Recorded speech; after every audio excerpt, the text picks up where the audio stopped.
हाय दोस्तों, स्वागत है आपका।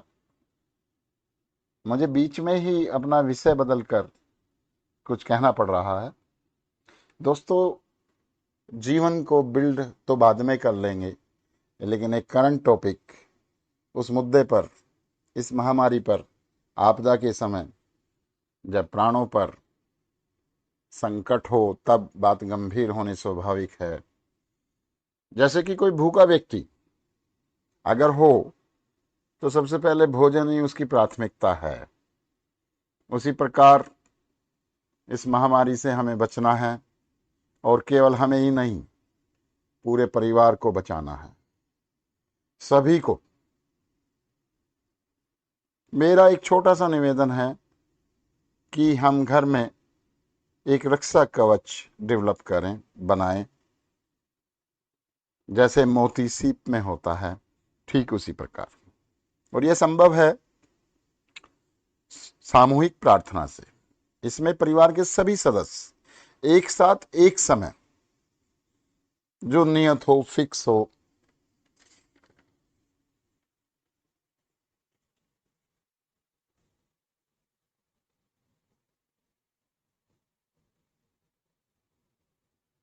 जो नियत हो, फिक्स हो, जो हमें सूट करे, और केवल 5 से 15 मिनट, शाम को 7 बजे से 9 बजे के बीच में, कोई भी समय, हम एक सामूहिक प्रार्थना करें। और उसकी भाषा मातृभाषा हो, प्योर मातृभाषा। कैसे? जैसे कि महाराजा कृष्णदेव राय के दरबार में एक विद्वान पधारा, और वह 12 भाषाओं में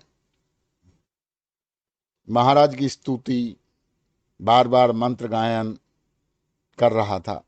राजा बड़े प्रसन्न हुए, कितना विद्वान व्यक्ति है। परंतु उस व्यक्ति की शर्त भी अनोखी थी। उसने राजा से प्रश्न किया, महाराज आप ये बताएं मेरी मातृभाषा क्या है। तेनालीराम को इस कार्य में लगाया गया। निपुण मंत्री, महाराज की ताकत वैसे ही होती है। तेनाली ने विद्वान को जलपान के लिए, विश्राम के लिए कहा, और आश्वस्त किया कि 2 या 3 दिन में हम आपको जो भी आपकी जिज्ञासा है उसका उत्तर देंगे, शांत करेंगे। अब महाराज का आतिथ्य पा करके वो धन्य हो गया विद्वान व्यक्ति। वह यह भी भूल गया कि वह किस कार्य के लिए यहाँ आया है, और आनंदित होकर के जलपान से, आतिथ्य से वो वहाँ रह रहा था। इसी बीच तेनाली ने योजना बनाई, और सेवकों से, जब वो सोए हुए थे व्यक्ति, उनके ऊपर ठंडा जल डलवाया।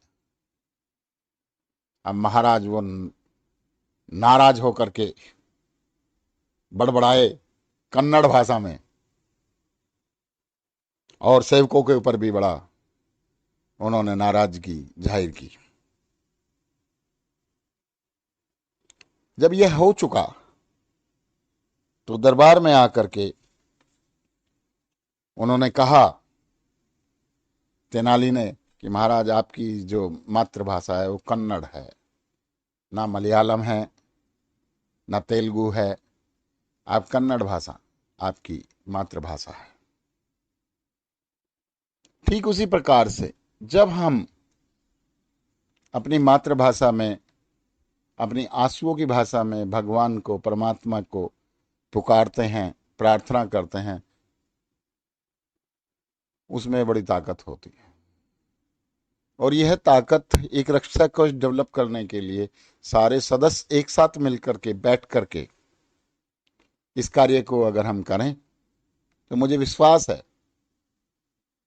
कि इस महामारी से यह रक्षा कवच हमारी मदद करेगा। धन्यवाद दोस्तों, nice of you, thank you.